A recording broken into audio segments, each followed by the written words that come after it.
तो क्या होता है पीसीओएस जिस कंडीशन में हमारा एएमएच हाई आता है? पीसीओएस माने पॉलीसिस्टिक ओवेरियन सिंड्रोम। अब पॉलीसिस्टिक ओवरीज का मतलब है कि आपकी ओवरीज में खूब सारे फॉलिकल्स हैं। नमस्ते, I am doctor Puneet Kochar. I am a fertility specialist at Elixir fertility centre in north Delhi. आज हम बात करेंगे हाई एएमएच के बारे में। मैंने आपको पहले बताया एएमएच होता है एंटी मुलेरियन हार्मोन, जिससे हमें हमारी ओवरीज के रिजर्व के बारे में पता चलता है। आजकल बहुत सी लड़कियां परेशान होती हैं कि मेरा एएमएच बहुत हाई आया है। बहुत लोगों को ये ऑलरेडी पता होता है कि मुझे पीसीओडी है या पीसीओएस है। पहली चीज़ मैं आपसे ये कहना चाहूँगी कि PCOS is a variation. It's a variation that 3 or 4 out of 10 girls are born to have. It is not a bimari. It is not a condition that you're suffering from. It is just something that needs a little bit of lifestyle modification and then probably a little more care once you start getting your periods or once you start planning a pregnancy. तो क्या होता है PCOS जिस condition में हमारा AMH high आता है? PCOS माने पॉलीसिस्टिक ओवेरियन सिंड्रोम। अब पॉलीसिस्टिक ओवरीज का मतलब है कि आपकी ओवरीज में खूब सारे फॉलिकल्स हैं। एक नॉर्मल फीमेल के रिप्रोडक्टिव एज ग्रुप में अगर हम अल्ट्रासाउंड करके देखें पीरियड के दूसरे तीसरे दिन, तो हमें हर ओवरी में एवरेज 4, 5, 6, 7 फॉलिकल्स दिखते हैं। माने दोनों ओवरीज मिला के an average enteral follicular count is usually 10 to 12। PCO females में ये ज़्यादा होता है। तो पीसीओ फीमेल्स में हमें 15-20 भी फॉलिकल्स दिख सकते हैं। ऐसे कंडीशन में हम कहते हैं कि आपका एएमएच बढ़ा हुआ आएगा। इन लोगों की या इन पेशेंट्स की ओवरीज बल्की होती हैं थोड़ी। ये बीमारी नहीं है। तो पहले चीज़ आपको ये समझना है कि पीसीओएस में आपको आपके वज़न का ध्यान रखना है।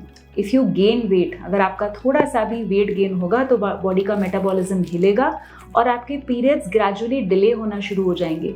ऐसा क्यों होता है? क्योंकि पॉलीसिस्टिक ओवेरियन सिंड्रोम में यूजुअली जब वजन बढ़ता है तो एग टाइम पर नहीं बन पाता। तो instead of ovulating at 14th day of the period of the cycle, you normally ovulate later. अब अगर आपका ओव्यूलेशन हफ्ता लेट हो रहा है तो साइकिल 28 की जगह 35 दिन की हो जाएगी।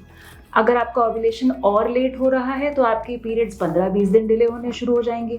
कई बार ऐसे भी होता है कि रेगुलर ओव्यूलेशन हो ही नहीं रहा, तो कई बार 3-3, 4-4 महीने लोगों को पीरियड्स नहीं आते। तो हमें हाई एएमएच का ट्रीटमेंट नहीं करना, हमें पीसीओएस का ट्रीटमेंट नहीं करना, हमें पेशेंट का ट्रीटमेंट करना है। ट्रीटमेंट डिपेंड करता है कि आपको दिक्कत क्या हो रही है। There are lots of women जिनकी पॉलीसिस्टिक ओवरीज हैं, एएमएच काफ़ी हाई है पर पीरियड्स हमेशा से रेगुलर रहे हैं। अगर आपका वज़न सही है, अगर आपके पीरियड्स रेगुलर आ रहे हैं, आपको कोई इंक्रीज हेयर ग्रोथ की या हाइपर एंड्रोजेनिक कोई फीचर्स नहीं है, ऐसी कोई प्रॉब्लम नहीं है और अभी आप प्रेगनेंसी प्लान ही नहीं कर रहे, तो ऐसे केसेस में हाई एएमएच की ट्रीटमेंट की ज़रूरत नहीं होती। On the other hand, if I have a patient जिसके साइकिल्स डिलेड हैं, let's say we have an unmarried teenager जिसका एएमएच ज़्यादा आ रहा है और पीरियड्स 4-4 महीने नहीं आ रहे, तो ऐसे केसेस में हम आपको मेडिसिन देते हैं ताकि आपके पीरियड्स रेगुलराइज हो जाएं।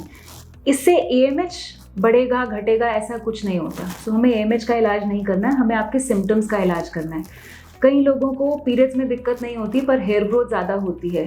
We call it the male pattern hyper androgenic features थोड़े बढ़ जाते हैं। यूजुअली टीनेज में या अर्ली 20s में भी हो सकते हैं। So again we treat the symptoms, we do not treat the AMH.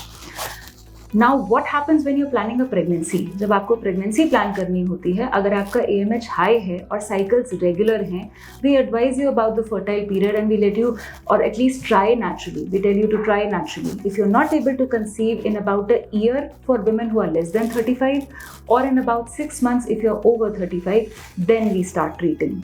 On the other hand, अगर आप ट्राई कर रहे हैं नॉर्मल प्रेगनेंसी के लिए और आपके पीरियड्स डिलेड हैं, तो हम प्रिडिक्ट नहीं कर पाते कि ओव्यूलेशन कब हो रहा है।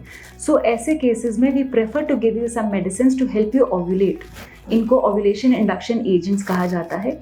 ये यूजुअली टैबलेट्स के फॉर्म में होती हैं जो आपको पीरियड के दूसरे तीसरे दिन से 5 दिन के लिए दी जाती हैं और इसके बाद हम अल्ट्रासाउंड या फॉलिकुलर मॉनिटरिंग स्कैन्स कर देखते हैं कि आपका एग कब बन रहा है।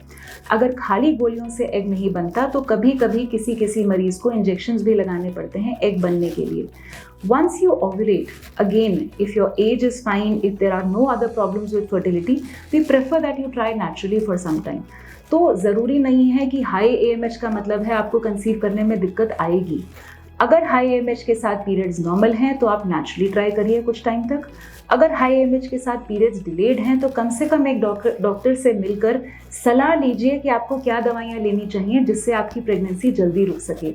इसके बारे में और कोई भी जानकारी के लिए प्लीज़ हमें संपर्क करें। Thank you.